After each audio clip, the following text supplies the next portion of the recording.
I grew up in a Christian household. When I was 12, I was born again as a Christian.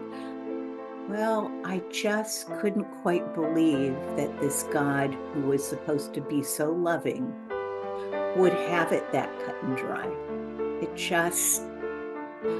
I had questions and I wanted to understand more. So there are things that did not go as planned exactly, but nothing went wrong. It happened exactly as it needed to happen.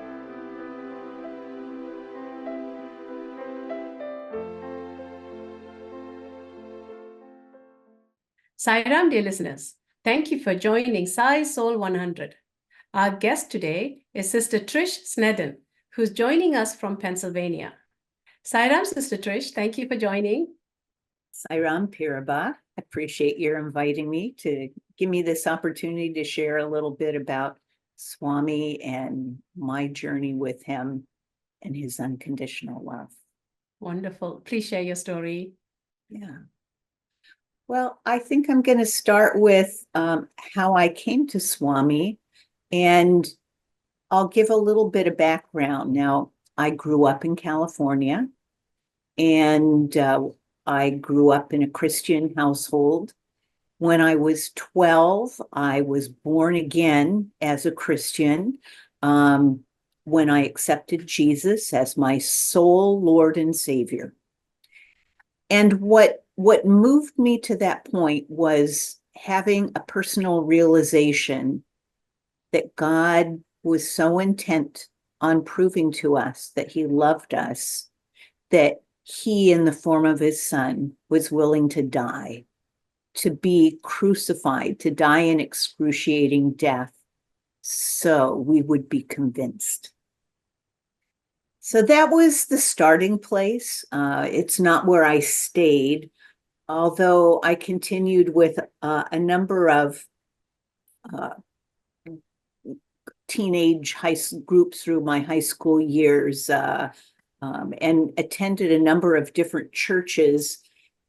I found myself still having a lot of questions and really wondering about this whole issue of heaven and hell, and that if you didn't believe in Jesus, that was your only ticket to heaven and everyone else would be going to hell. Well, I just couldn't quite believe that this God, who was supposed to be so loving, would have it that cut and dry. I had questions and I wanted to understand more. So lots of different paths on my journey. I was involved with an organization of another Indian guru for a couple of years.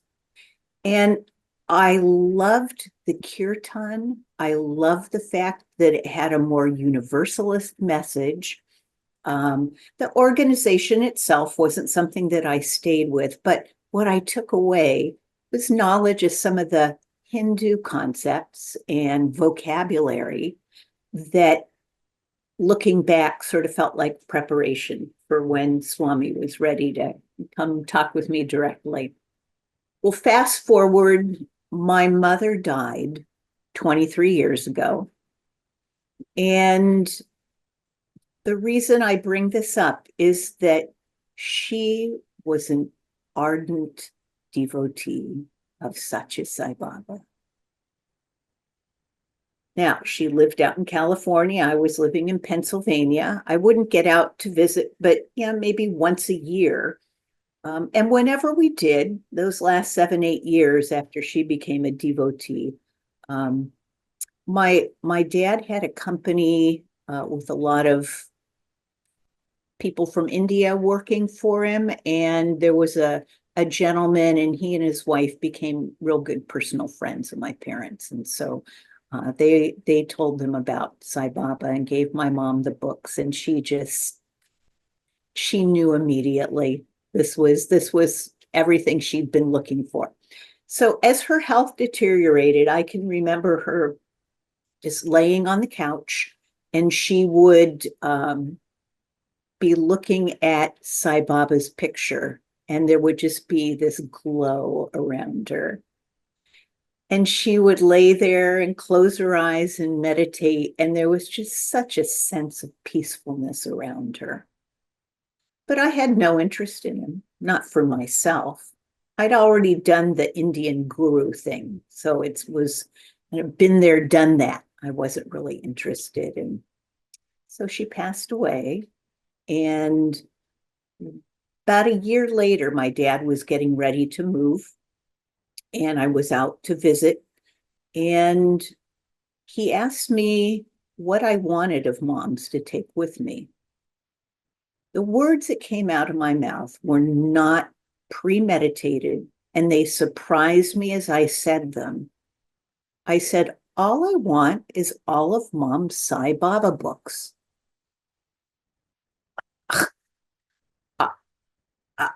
I hadn't been thinking about that, but that's what I asked for. So I ended up leaving with a big suitcase full of all her Sai Baba and related books. And I took one on the plane with me to start reading. So I was on the plane and opened the first book there, and I think it was Sai Baba, Man of Miracles. And I read no more than a couple of pages, Piraba, before I started crying. And I knew in the deepest part of my heart that Sai Baba was God. And my heart was just calling out to my mom, saying, now I get it. Now I know he really is God. I was so sorry not to be able to share that with her, but it wasn't meant to be. And I feel like she knows. She knows. It's all good. It's all good. So I brought those home, and over the course of the next couple of years, I pretty much read them all. And I never talked to anybody else about Sai Baba. There wasn't as much on the internet at that time, and it wasn't easy to find a group to connect with. But eventually, I say after about 2 years, I started looking and made a phone call and got a phone call and connected with a local Sai group. And so that helped me along on the next steps of my journey. So to me, that was the first biggest miracle ever in my life, was for Sai to find me and hold on to me. So in along my journey, was a lot local. I did not have a really strong yearning to go and see him. Not that I wouldn't have enjoyed it, but we just weren't at a place financially. We had a young son, and I was working full time, my husband working full time. We just didn't really have the finances for a trip. And so I just didn't even let it come to my mind, because, why yearn for something you can't have? But out of the blue, a chunk of money landed in our laps. I still don't really know how or why we got it. It was related to refinancing of our house, and the company, the bank we were with, over the years had done some of their business rather non-dharmically, and were then required as part of a settlement to provide money back to people who they'd written loans for. So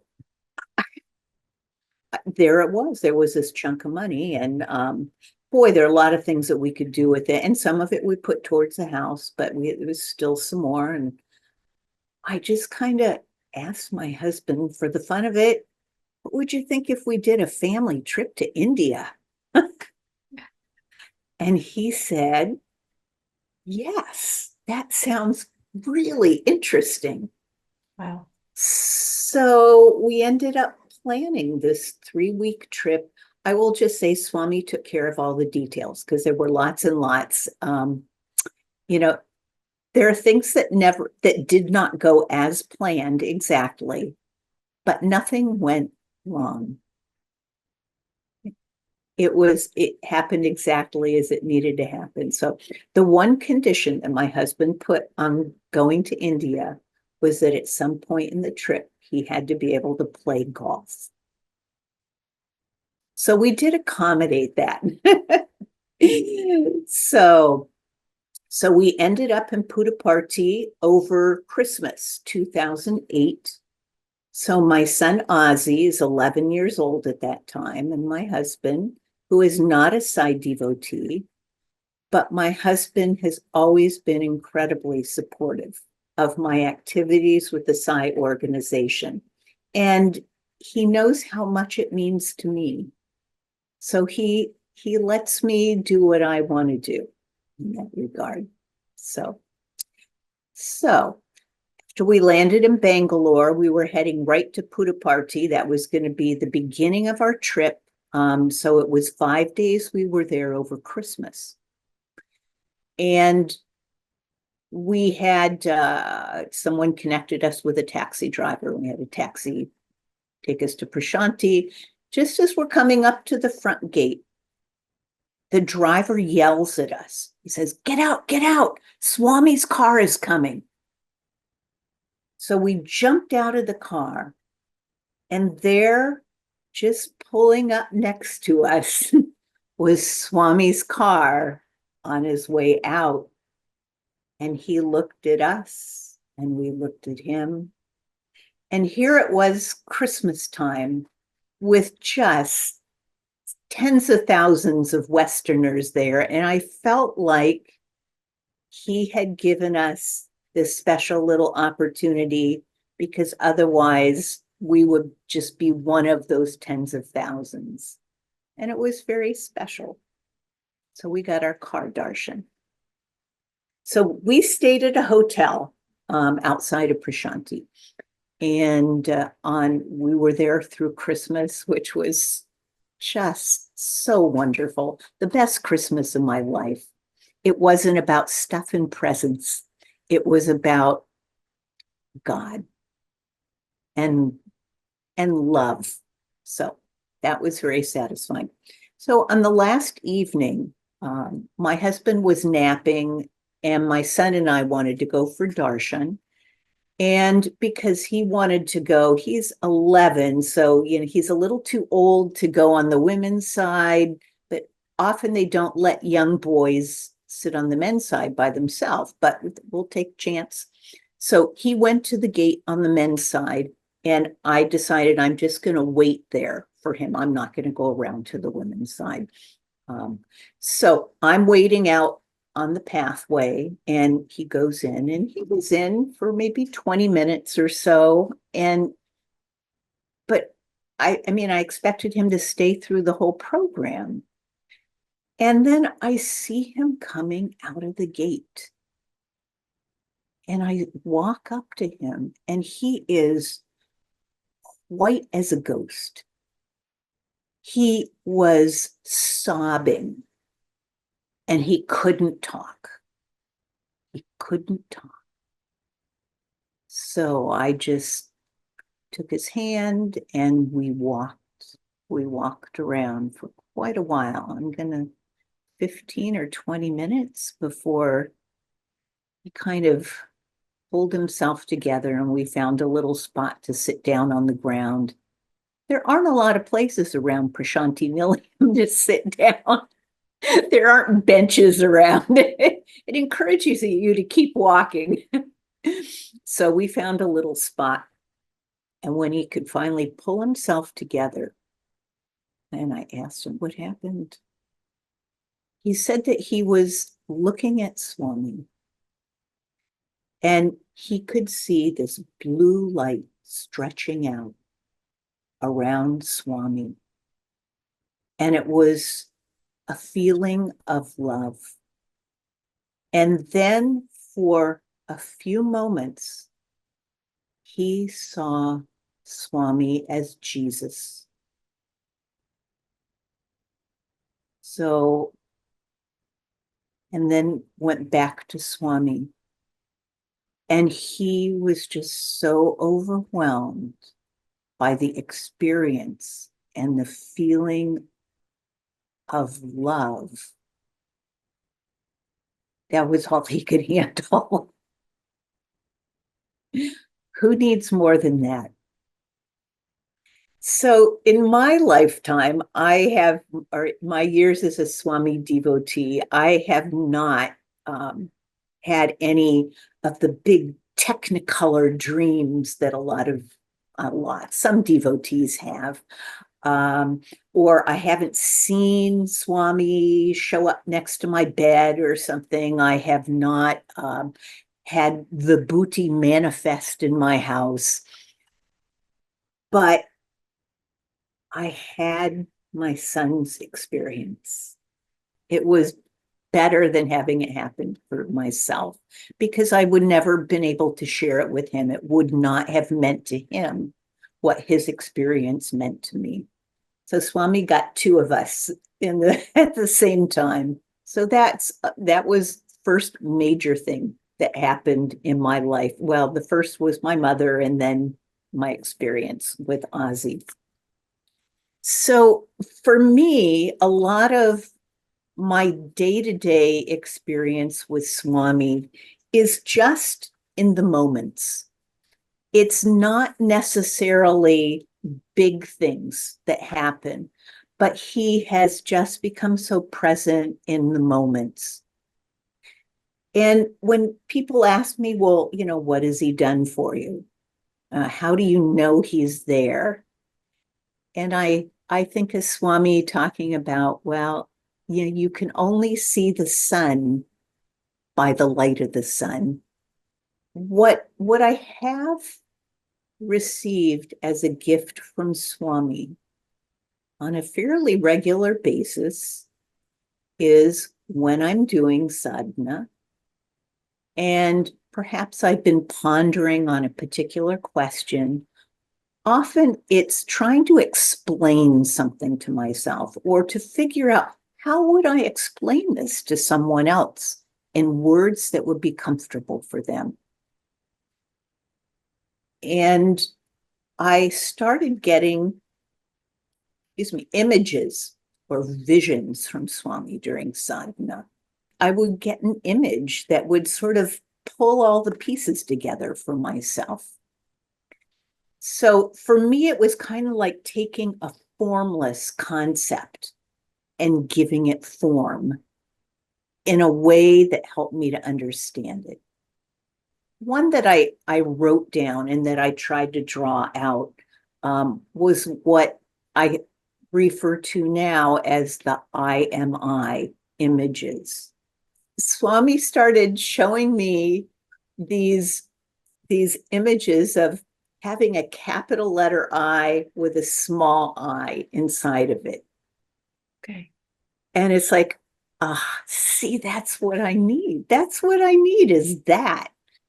So that it is clear that always when I say I, there's some acknowledgement that there is a larger I that I am part of. Yes, that I am God too, but I am a flicker of the flame. So I have not one iota of artistic ability in myself. But my son, Ozzy, who is now 28 years old, is an accomplished artist, and he makes his living with his artwork. I had a series of images come to mind one morning. It was like boom, boom, boom, boom, boom. I actually had about 6 completely separate images, but there were 4 that really meant something to me. And it's like, oh my gosh, these have to be put into form. These have to come to life. It just was a push that I couldn't ignore.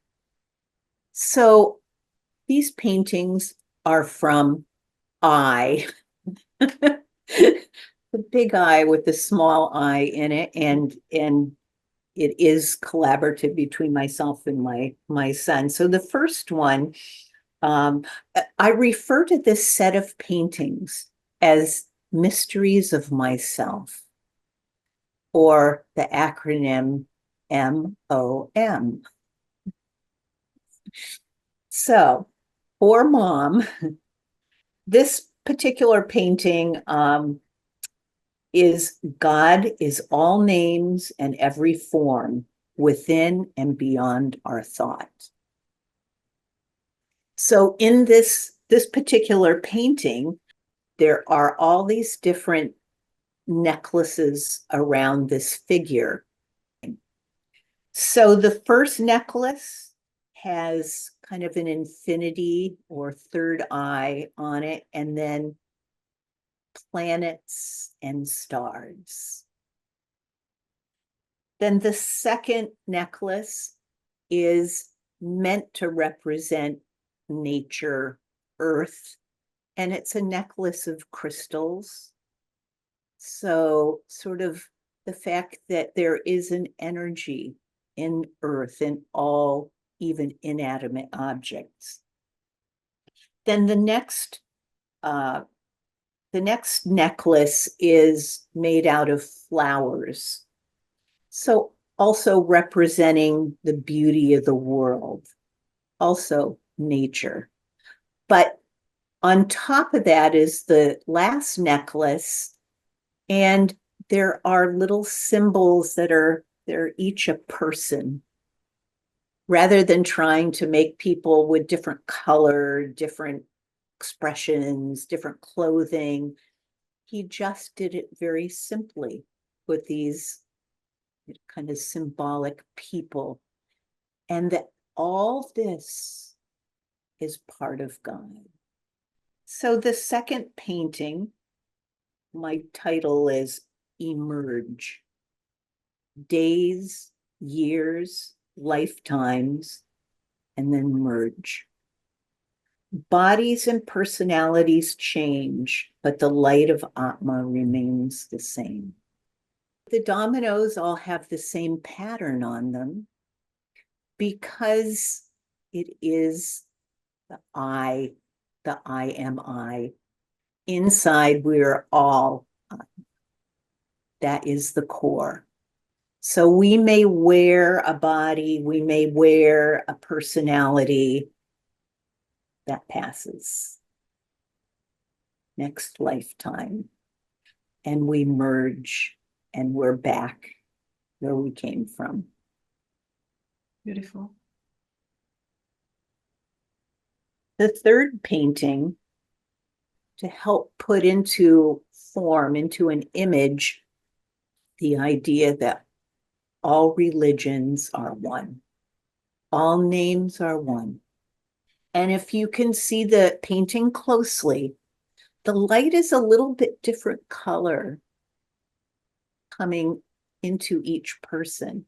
And it's coming through a book, a holy book that has a color to it. So it's pure light, and it gets to the book. There's a little indication of a color, and then what they're drinking, what they're taking in, appears to be its own unique color, and it's the right one for them. So then the last painting is this loving God, goddess figure, and just all these ribbons hanging down, different colors, different patterns, and people on the ground who are looking up for them. They're grabbing on to the one that looks right, that feels right to them. It all from the same source. We are all from the same source. Thank you so much for sharing your vision of connecting what Swami says and understanding it, and then putting it into form for us to visualize, and also for your son, Ozzy, to be able to connect with what you are also connecting with, and then together bringing out creation that is unique, with both your minds put together. And both of those minds are guided by Swami, and his outcome is seen in these pictures. And they are so inspiring and very well illustrated. So thank you for sharing your story. This is a feast to our eyes and our ears to hear your story. And also the way Swami presents himself in your everyday life, to be able to see him in everything and everyone, and to accept and understand that truly we really are from the same source. Yes. Yes, Sairam, Trish. Thank you for being here at Sai Soul 100. I am Prabha Swaminathan. Until next time, Jai Sairam.